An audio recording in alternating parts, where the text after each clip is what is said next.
Assalamualaikum semua, jom kita belajar buat video AI guna Google Flow.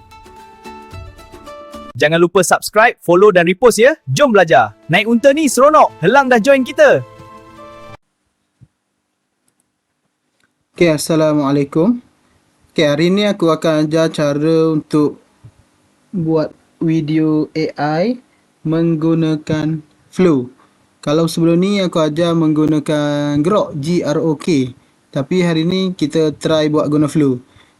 Sebab aku jarang guna Flow ni, sebab berbayar. Okey, pertama macam biasa kita minta prompt daripada ChatGPT. Yang ni prompt yang aku tulis lah. Watak seekor monyet. Okey, dialog macam ni, bagi monyet bagi nasihat. Okey. Okey, copy je. Okey, jap. Bila dah minta prompt daripada ChatGPT, kita copy je. Copy.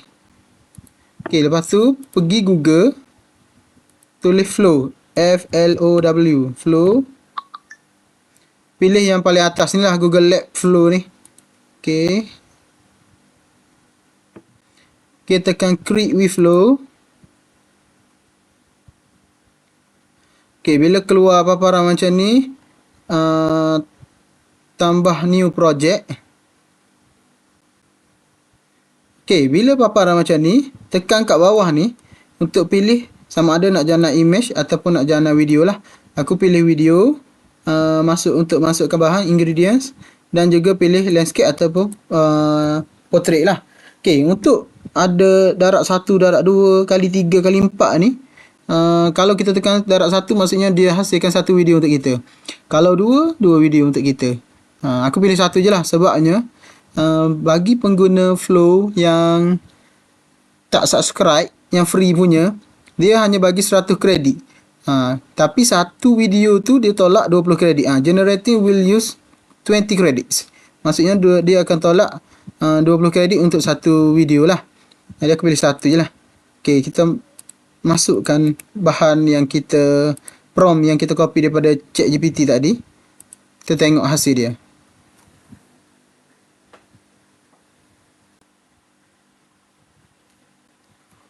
Okey, ni video yang telah dijana, dihasilkan, digenerate.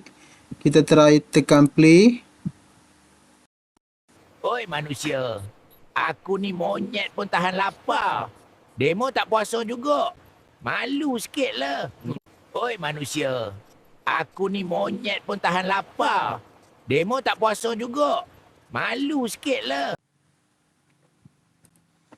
Okey, kalau untuk daripada gambar nak jadikan video pula sama je konsep macam tadi.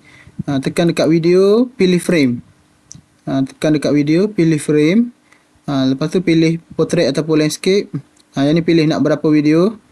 Okey, cumanya kalau kita nak gambar video kita tu, video daripada gambar kita tu, nak bermula dengan gambar kita masuk, kena letak gambar dekat start ni.